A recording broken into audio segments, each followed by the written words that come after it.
Hello, I'm Flickcat, and today I'm continuing my fast food tour of America in a Panda Express. That's right, this is Chinese food that's also fast food, that's also very much not Chinese food and very much just fast food.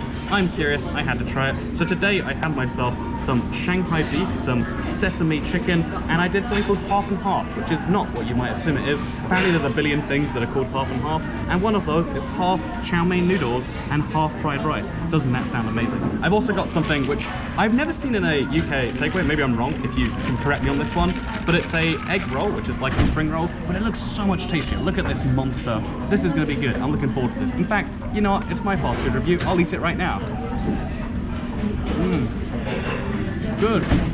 There's so much more going in there. It's almost like sushi on the inside, but like fried sushi. Super, super good. Anyway, so today, I'm going to be giving you a little bit of a tour of the Panda Express experience and then rating it, because it actually is fast food prices. My meal was something like just over $7, and then there's a drink and like some sides extra. But still, the fact that you can eat for normal prices, but yeah, Chinese food, but how good is said food? Let's find out.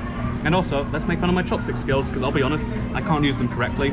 I learned to just get by when I was in Japan, and now I use chopsticks in a way that is usable, but also is kind of odd. So, this is some Shanghai beef. That's surprisingly good actually. Let's get some vegetables going on here, because the basic concept of this place is very different to most.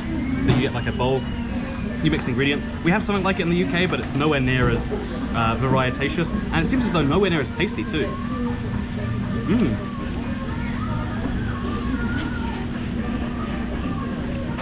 This is like Chinese takeaway good, at least my standard of them. This tastes like maybe 5% better than my local Chinese place that's run by actual Chinese dudes in London. So surprisingly good, given that's the case. Let's get some chicken going on, and let's get some rice along the side of it. Look at this, chicken and rice. What a wonderful, exciting dish.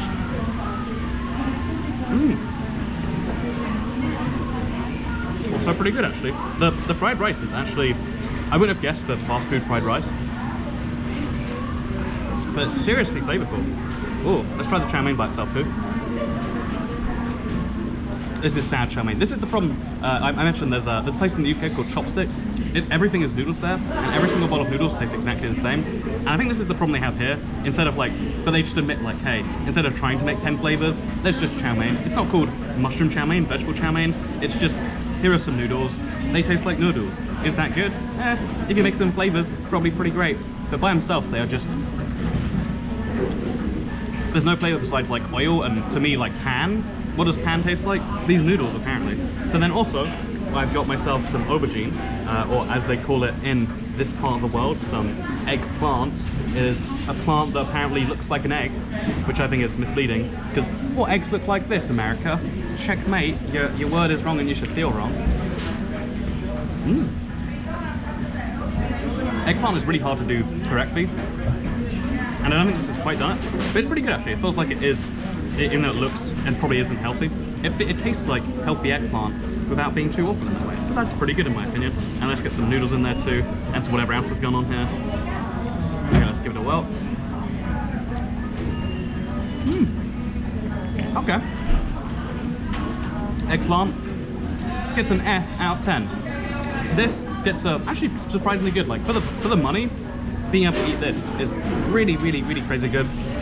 Because at a Chinese place, you'd have to pay for lots of individual things, but the idea of getting a small bit of each, that's a clever concept for fast food. I like that. Anyway, so the final thing showing up here, besides the drink, which is just the lamest fountain I've actually seen in a US fast food chain. Like, they always have these, they usually have like 100 flavors or something like that. There's just 6 here. What is this, the UK where there's like, no, you should have more flavors, Panda Express.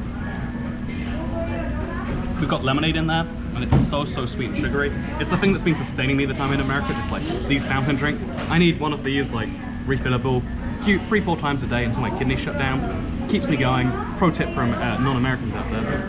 Then we also have, just over here, a spring roll, which if I'm not mistaken, I believe, is designed to be dipped in some sauce. So yeah, spring rolls are a thing we have in the UK, which are like egg rolls, but I can't quite work out what the differences are meant to be. But let's show you what this is like.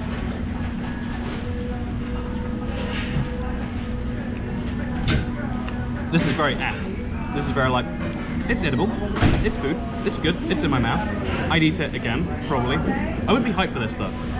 Whereas though, the actual, you know, again, the fried rice mixed with this stuff, that's like, oh yeah, I'm hyped to spend $7 on that. Spring rolls for a couple dollars, if you're really into those, if you really love the sauce. It's more like it's like fries, sometimes like bad fries, but they can be used as a spoon to get more sauce out.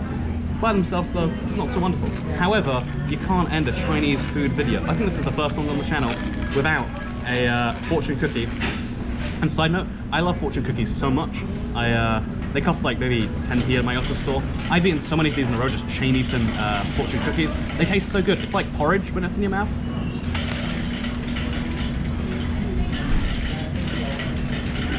It's like porridge in your mouth that also gives you a surprise. This is a cute message. So, what you can do if you enjoy this video, where I basically confirm the Panda Express is mostly okay, except when it's really good and really good value. You can teach me the value of a hug by hugging the like button, whatever, third channel, don't care. Goodbye.